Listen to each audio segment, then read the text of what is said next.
my name is Joelle, and this is my Ferrofluid presentation. So to start, I have my measuring glass, my ink toner, some vegetable oil, and my rare earth magnet.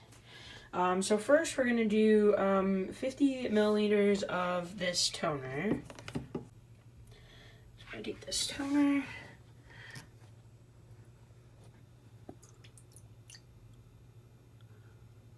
Fill it up about halfway to the 100.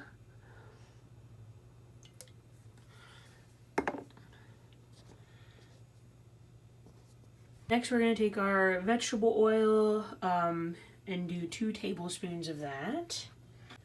Tablespoon number 1 and tablespoon number 2. Right, and we're going to mix that up.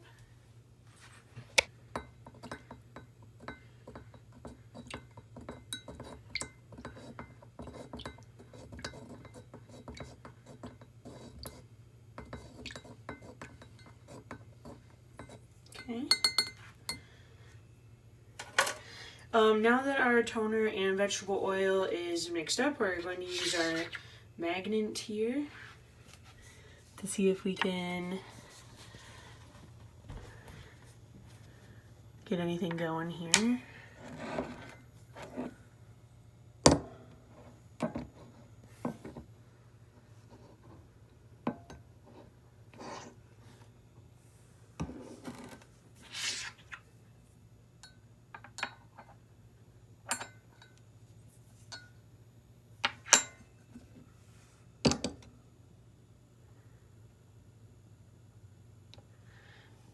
Maybe the glass is too thick. I'm going to try putting it on a paper plate.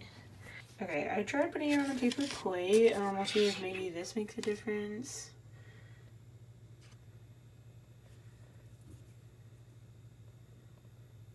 Don't see anything yet. I'm going to try to use more of this and put it under the plate.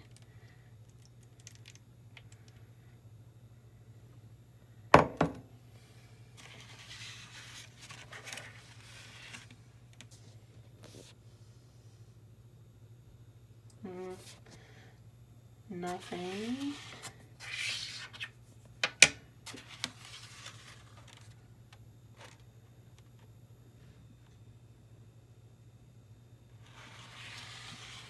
I guess I'll try adding another tablespoon of the vegetable oil to see if that helps. Okay, I added a little bit more vegetable oil, so we'll see if this helps.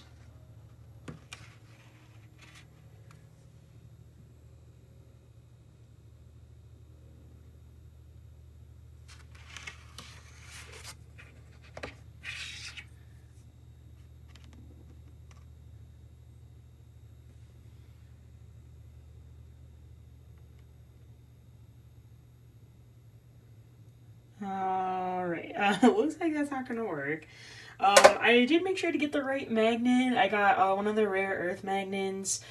Maybe this toner didn't have enough of the metallic element in it.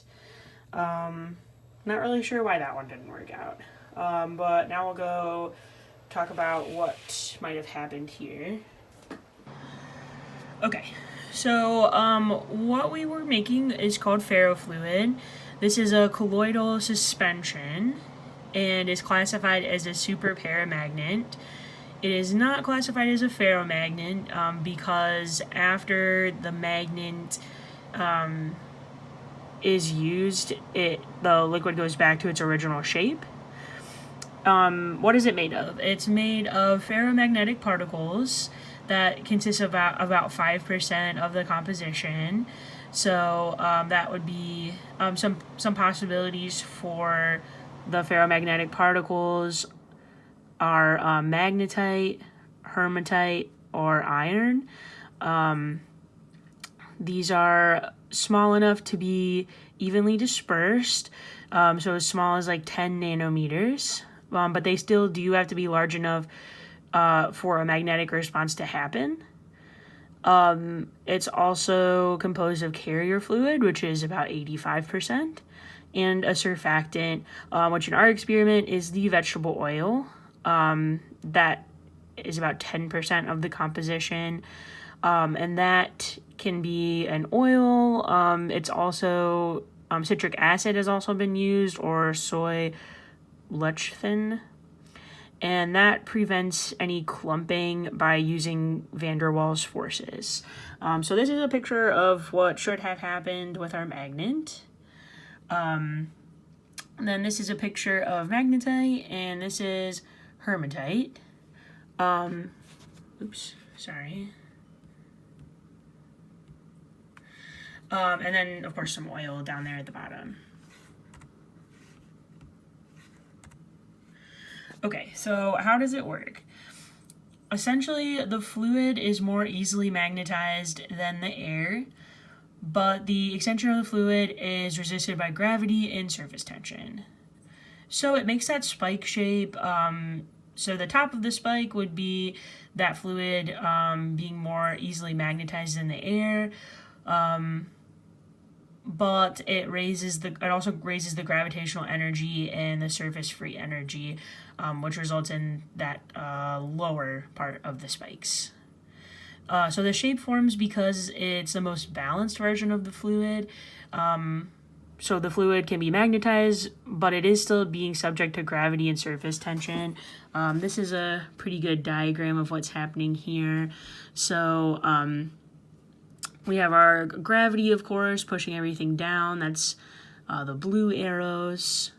The surface tension, which is that attractive force between liquid molecules, and it pulls against the magnetic field.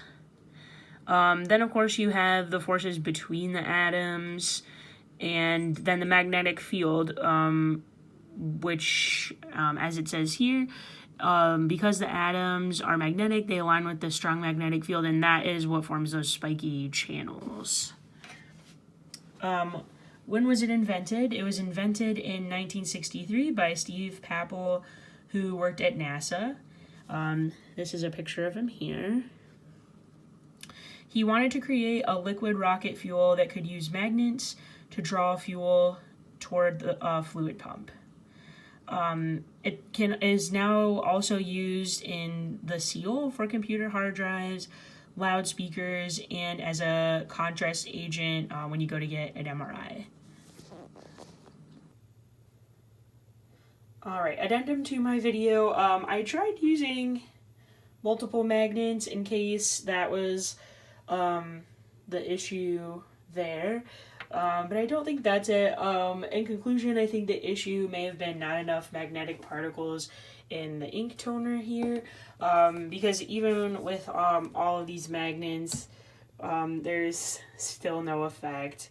Also, I don't know, it doesn't look like it's mixing very well.